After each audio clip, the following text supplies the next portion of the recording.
With all of the shark sightings this season in our oceans, we wanted to know what is happening in our local waters. So today we're headed to the New York Aquarium in Coney Island to get the scoop.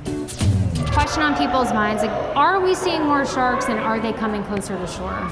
Well, I think there's a combination of things at play here. We have improved the water quality, we have improved populations of prey fish. So we do know that the shark populations are doing better than they have in the past. But we also have the technology and the means to observe these animals and record what we see in ways that can now go viral and everybody thinks they must be everywhere.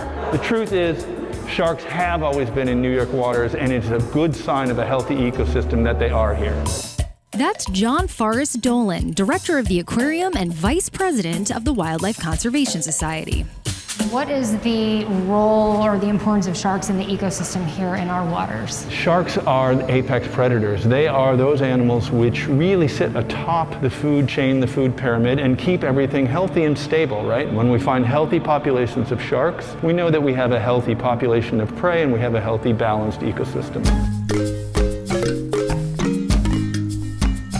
The Wildlife Conservation Society and the New York Aquarium conduct research in our local waters, known as the New York Bight, a 16,000 square mile body of water that stretches from Cape May, New Jersey to Montauk, Long Island. We have very carefully chosen to overlap our work out in the field with our work here at the aquarium. We're the ones studying them right here in New York. We're doing the work to understand their reproductive behaviors, their habitat needs, their migratory corridors, and we're also showing you right here at the New York Aquarium, up close, eye to eye, these amazing, beautiful, fascinating animals. A group of seasoned marine biologists oversee the New York Aquarium's field research efforts, known as the New York Seascape Program. The Great South Bay and the waters around New York are really important nursery grounds for sand tiger sharks, which is a vulnerable species of shark. We know that, based on the work that we've been doing, young sharks come into the bay in May, early in the season, and spend the entire summer feeding and growing.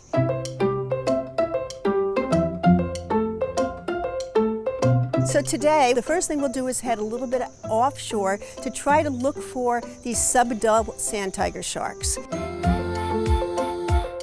As the veterinarian, I'm actually performing health assessments on the different shark species out here. We want to know what a healthy shark looks like. Let me try to get a muscle biopsy, sound heartbeat. So the health assessments that we're performing are composed of physical exam, we're collecting blood. We're also doing blood gas analysis to make sure that when we're working with these sharks, they are not being too stressed out from the capture and the handling. And when we catch one, we're going to try to put an acoustic tag in it. Oh, in. Wow, that was great. We will also go and look at our acoustic receivers.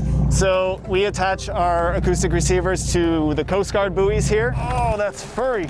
And download the data from that to see which sharks were in the area. We've tagged about 60, a little over 65 juvenile sand tiger sharks inside the bay in the past 7 years or so. The vast majority of those will actually, they leave the bay in early fall, and then they'll actually return the following year. It gives really incredible data on the movements of sharks around the oceans where they live.